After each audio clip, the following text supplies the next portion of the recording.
बच्चों चलते हैं मेंटल मैथ कक्षा 8 के अगले प्रश्न पर। और इस सीरीज में हम कर रहे हैं बच्चों चैप्टर नंबर 2 एक चर के समीकरण। ठीक है, मैं हूं हरी सर और आप देख रहे हैं मेरा channel maths with Hari sir. तो बच्चों मैं आप सभी बच्चों का आभारी हूं। जो भी बच्चे मेरे चैनल को पहली बार देख रहे हैं प्लीज़ वो मेरे चैनल को सब्सक्राइब कर दें, साथ ही बेल आइकन को क्लिक कर दें।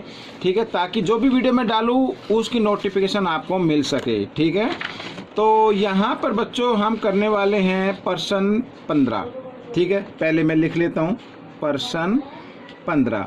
अब क्या लिखा है देखो, 3 क्रमागत प्राकृत संख्याओं का योग 36 है, तो संख्याओं का मान बताओ। 3 प्राकृत संख्या मतलब 1 2 3 4 5 6 ये सभी होती हैं। यानी कि जो संख्या हम लेंगे उसमें 1 जमा कर देंगे, फिर 2 जमा कर दो, ऐसे। ठीक है, तो माना पहली संख्या x, माना पहली संख्या x, दूसरी संख्या x जमा 1। ठीक है, तीसरी संख्या x जमा 2। इस तरीके से हमें लिखना है। और संख्या का योग कितना है? 36। आइए करना शुरू करते हैं। तो यहां लिख लेता हूं संख्याओं का योग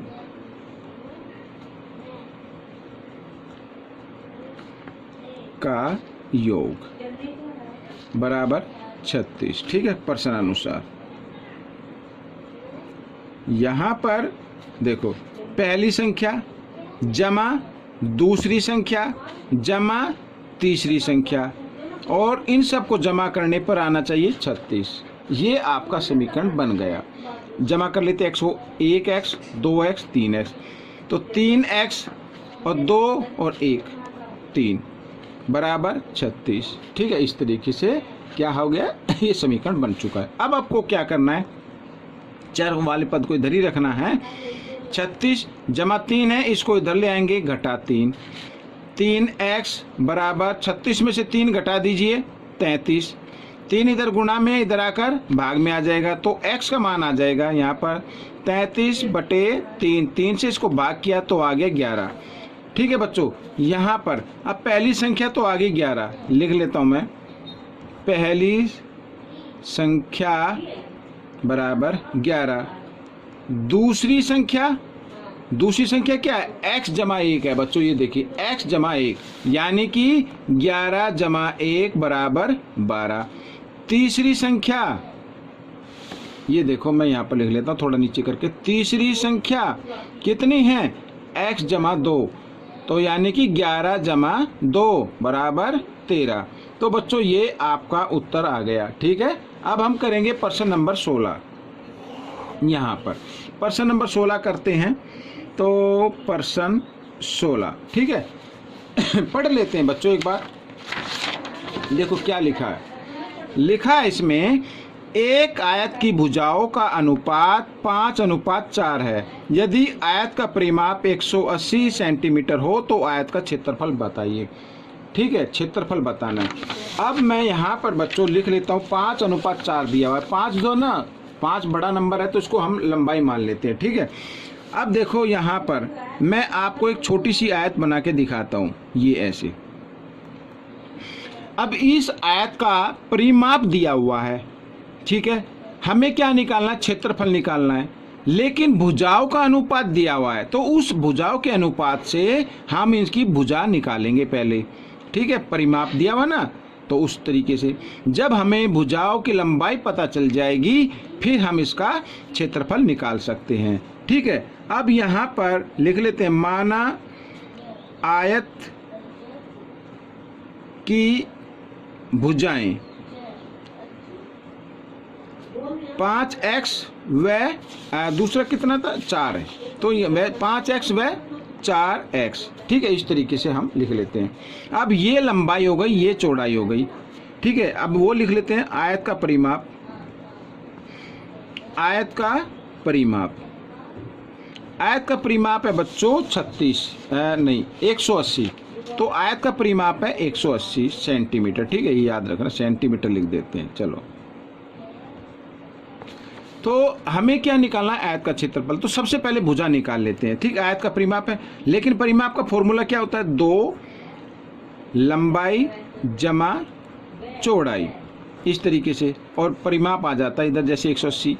तो 2 लंबाई क्या है 5x जमा चौड़ाई क्या है 4x बराबर 180। अब बच्चों देखो 2 इधर गुणा के रूप में ब्रैकेट के साथ इधर ले आएंगे, इसको भाग के रूप में आ जाएगा, और साथ ही ब्रैकेट वाले को जमा कर देते, जो भी नंबर है 5x और 4x हो गए 9x बराबर 180/2, इस तरीके से। अब 9 भी इधर क्या हुआ गुणा के रूप में है, इधर आकर भाग के रूप में आ जाएगा, तो x बराबर 180/2 गुणा 9, इस तरीके से। तो आ गया 180/9 दूनी 18, 18 एकम 18, 18 दाई 180। तो x यहाँ पर x बराबर आ गया बच्चों 10। अब आयत की भुजाएं देख लेते हैं। आयत की भुजाएं, आयत की भुजाएं क्या है 5x व 4x जो हमने मानी है, यानी कि 5 गुणा 10 व 4 गुणा 10, तो 10 पंजे 50, ये आ गई सेंटीमीटर। इसको लिख देता हूँ मैं सेंटीमीटर, और ये 10 चौक 40, ठीक है, ये 40 सेंटीमीटर आ गई। अब बच्चों आपको मालूम ही है जो बड़ी है वो लंबाई है, जो छोटी है वो कम है वो चौड़ाई है, ठीक है। अब हमें क्या निकालना है, आयत का क्षेत्रफल। मैं इधर बताता हूँ बच्चों, आयत का क्षेत्रफल। आयत का क्षेत्रफल क्या होता है, लंबाई गुणा चौड़ाई, ये होता है।